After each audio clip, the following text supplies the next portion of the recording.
Para a Conferência Magna, o Poder Judiciário na atualidade compõe a mesa a excelentíssima senhora ministra Carmen Lúcia, presidente do Conselho Nacional de Justiça e do Supremo Tribunal Federal, e como conferencista, Sua Senhoria, o senhor jornalista Heraldo Pereira.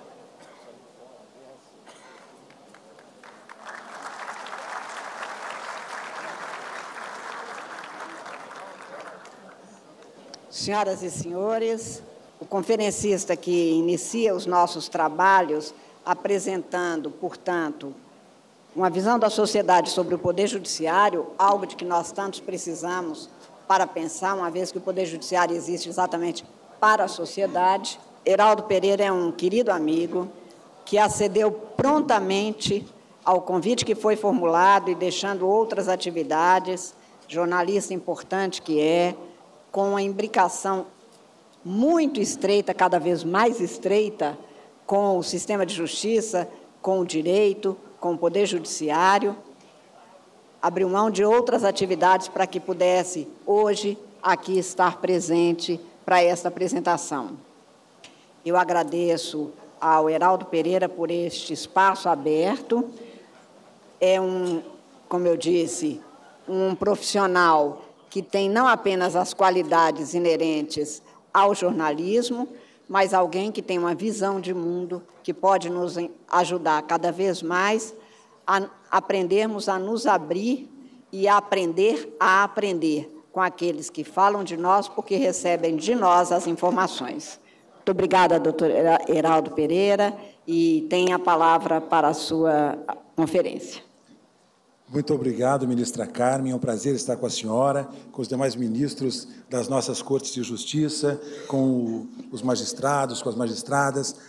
Eu vou pedir autorização à ministra Carmen para poder falar um pouquinho aqui de pé, porque eu quero fazer algumas apresentações que vão estar no telão, e nessas apresentações eu darei alguns exemplos, e a minha exposição ela será pautada a partir de duas magistradas, de duas juízas que eu considero referenciais para a minha formação e referenciais para o trabalho de cada um dos senhores e das senhoras. É um prazer muito grande poder estar aqui, falar com os senhores e com as senhoras a partir de um recorte que eu faço como jornalista. Também saúdo os meus colegas e as minhas colegas da imprensa que se fazem aqui presentes e que cobrem o Poder Judiciário com tanta dedicação. Eu peço à senhora para... Fique à vontade.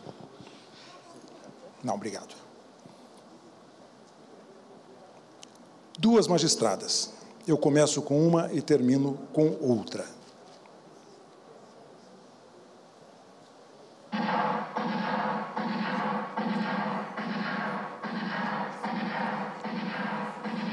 Isso é tiro mesmo. 21.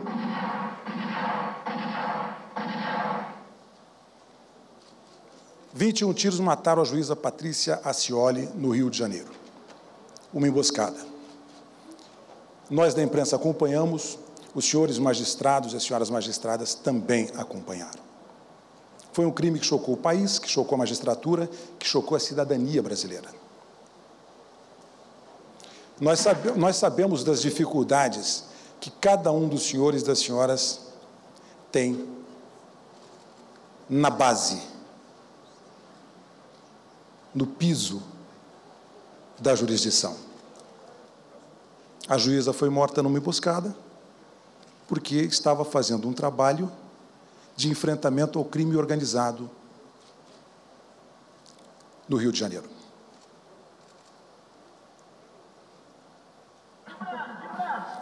São treinamento com fuzil numa comunidade dominada por tráfico.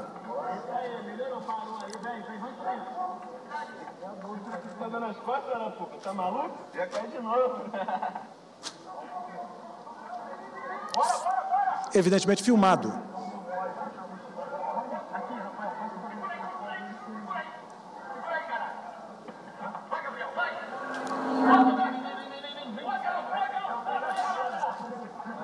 Essa é parte da realidade que as forças de segurança enfrentam. Evidentemente que há um risco permanente na atividade dos magistrados, um risco concreto e não um risco teórico. Os senhores que dirigem tribunais, os senhores que atuam na jurisdição das varas, os senhores sabem disso. Esse risco é de uma proporção cada vez maior.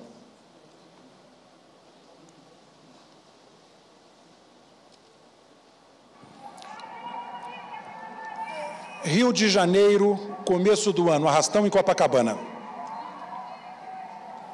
Eu chamo a atenção para o que diz, o que está dizendo a senhora que está gravando.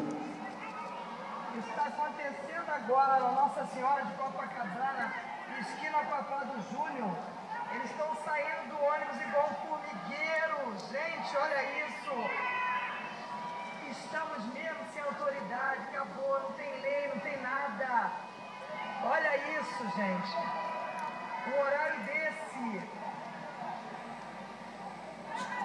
Arrancando janela de ônibus, arrancando porta, saindo por cima.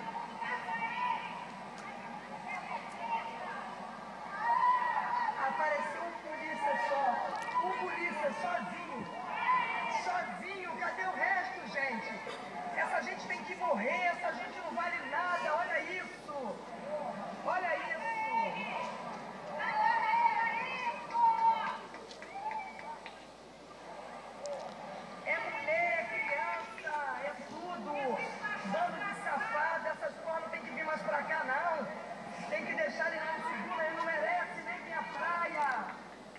Vários aspectos do direito, não é? Vários aspectos do direito estão embutidos nessa fala, estão embutidos nessa situação. E com esses vários aspectos do direito, a magistratura convive a todo momento.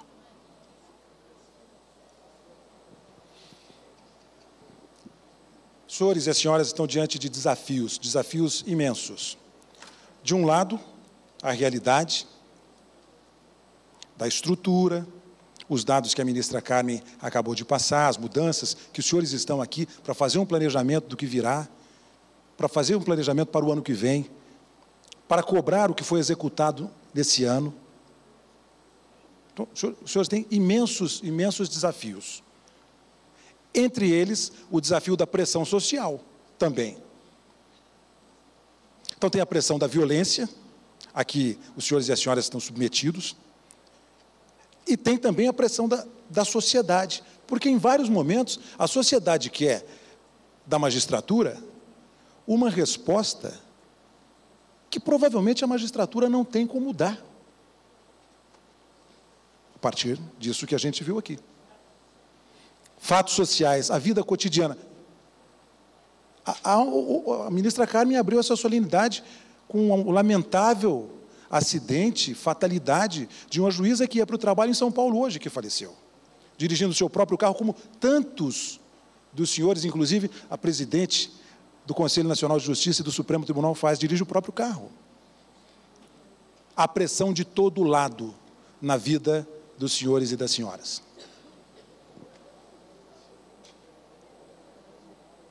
Não preciso falar, é autoexplicativo, mesmo com o processo eletrônico.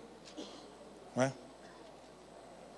Cada vez mais as pessoas demandam ao Poder Judiciário como o árbitro de situações, e a ministra dizia daqui do esforço que se faz, inclusive, para as conciliações, para ver se reduz um pouco essa carga, que muitas vezes é do próprio Estado, sabemos, mas o cidadão também demanda muito.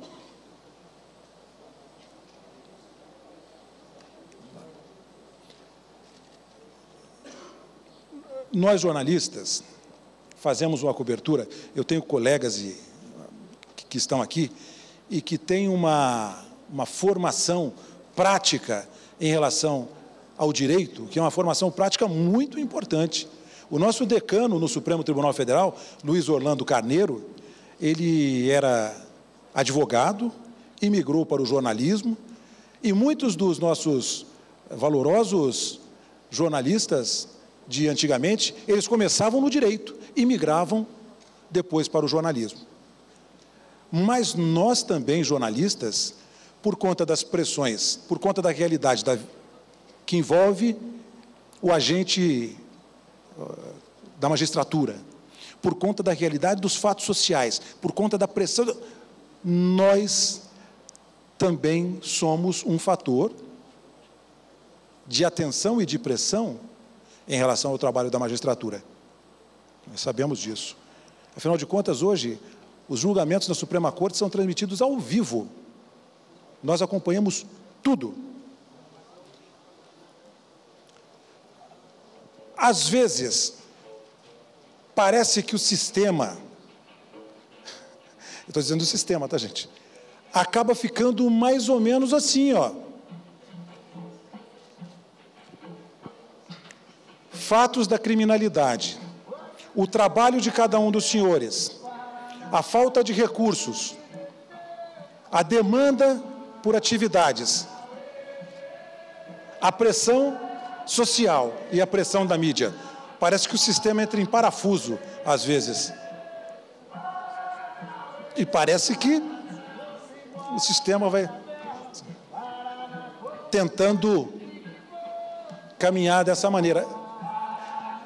Sabemos todos, não é fácil fazer esse sistema caminhar. Olha o presidente aqui, ó. Só um exemplo para a gente brincar. Se não bastasse a mídia formal que somos nós, há uma pressão enorme das novas plataformas de comunicação, que muitas vezes são reais, muitas vezes não são sequer reais. Muitas vezes há um robô multiplicando informações a respeito de uma ou de outra decisão tomada ou não tomada pela magistratura. E os senhores cada vez mais têm que lidar com isso. Atenção para os robôs.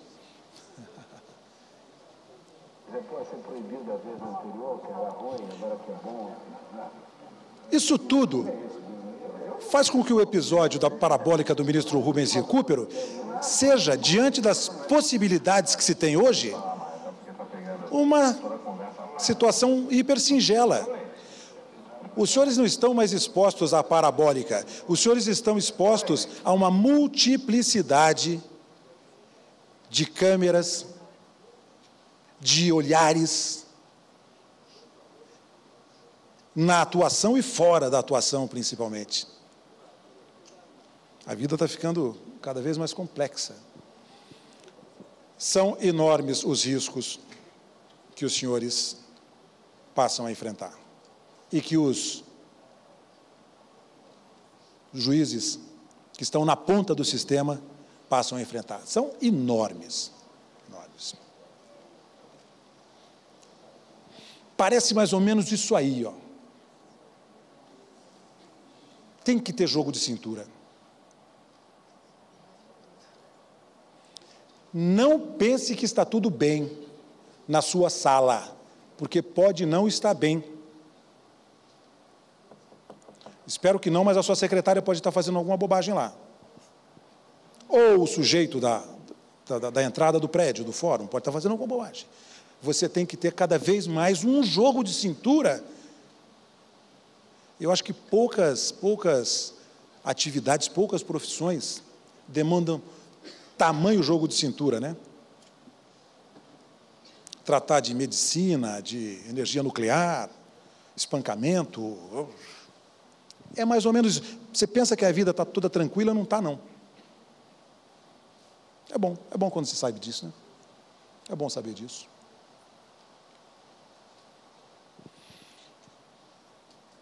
Também é autoexplicável. Nós sabemos que há uma sequência de fatos na vida dos três poderes e esses fatos demandam decisões do Poder Judiciário. Fico impressionado com essa Corte Superior de Justiça. Teve uma decisão em relação à chapa Dilma Temer, num dia. 2 dias depois, havia no Supremo Tribunal Federal uma demanda em relação ao julgamento daqui. E eu perguntava assim para os meus colegas, falava, mas ali a gente, já chegou uma ação? Ah, já chegou uma ação, já chegou um recurso aqui. Eu falava, mas o acórdão não foi publicado ainda? As demandas chegam hoje aos tribunais, aos juízos, em matéria recursal, sem que a publicação do julgado tenha se dado. Por quê? Porque essa velocidade que nós vivemos, essa velocidade midiática, formal, que somos nós, e informal, que somos todos nós fazendo comunicação. Comunicação, estou aqui, todo mundo. Claro, uma demanda que chega na vida do Tribunal, Supremo Tribunal Federal, ela implica num processamento, ela implica num trabalho, ela implica numa questão complicada. E hoje parece que é uma coisa assim, não, vamos entrar no Supremo. A política chama o judiciário, a política chama muito o judiciário para decidir coisas da política. O executivo chama o judiciário para decidir coisas do executivo. Parece que as coisas acabam caindo cada vez mais no judiciário. Um judiciário pressionado, um judiciário com poucos recursos. A sorte é que há como resistir a tudo isso, ó. Globoplay.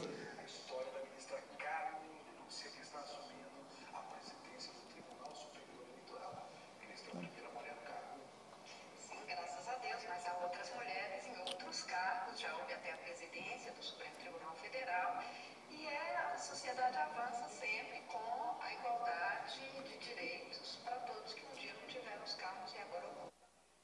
Porém, para andarmos juntos, homens e mulheres. O que significa para a senhora chegar a esse posto? De uma parte, uma possibilidade grande, Heraldo, de poder exercer funções que podem realmente, concretamente, melhorar, de alguma forma, as instituições políticas brasileiras no sentido de garantir a lisura das eleições, o que é a incumbência principal do Tribunal Superior Eleitoral, da Justiça Eleitoral no Brasil. O que o eleitorado, o que o país pode esperar da senhora na condução das eleições? Rigor na aplicação da lei e na exigência da ética e da moralidade. Vamos falar um pouquinho de Minas Gerais? Atlético ou Cruzeiro? Mineira. Não sou nem Atlético nem Cruzeiro, eu sou mineira. O que a senhora traz de Minas Gerais para esse posto que a senhora vai ocupar? Eu espero que tenha a mesma austeridade que é própria dos mineiros e que convém muito à República. Nas suas conversas, a senhora sempre fala dos escritores mineiros, das referências literárias mineiras.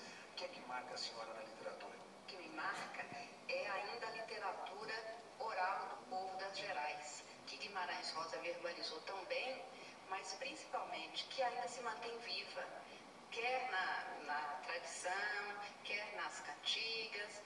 Eu acho que isso faz muito bem, mostra muito bem a grande qualidade do povo brasileiro, que é na sua alma o que consegue fazer das piores condições ainda, mesmo que na política, poética. Muito obrigado, boa sorte para a senhora. Eu que agradeço. Obrigada. Teve boa sorte. Passou por essa casa, agora está no Supremo Tribunal Federal. Ela disse que não, mas teve boa sorte. A partir dessas duas magistradas, da ministra Carmen, ao fim, e da doutora Patrícia, no começo, eu tentei fazer para os senhores e para as senhoras que estão começando aqui um encontro para tratar das questões do judiciário, do que passou e das projeções. Tentei fazer um recorte da minha visão como jornalista, como advogado, em relação à atividade de cada um de vocês, que é essencial, que é demandada, que será cada vez mais demandada e que implica em muitas complexidades com este novo ambiente que a gente tem. Mas saibam, não mata, resiste. A ministra Carmen Lúcia está aqui agora, já como presidente do Supremo Tribunal Federal, fazendo aí o trabalho dela. Os senhores conseguirão resistir e o país precisa muito da atividade de cada um dos senhores e das senhoras. Muito obrigado.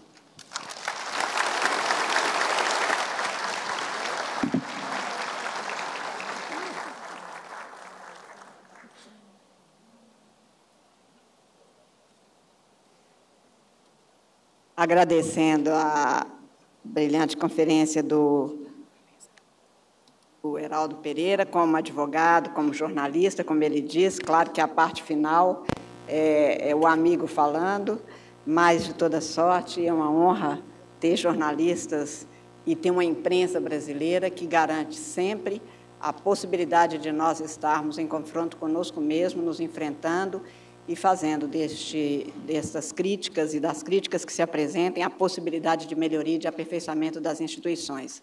Eu agradeço a todos, desejo mais uma vez um excelente encontro e declaro encerrada esta sessão com breve intervalo para a sequência dos trabalhos. Muito obrigada a todos.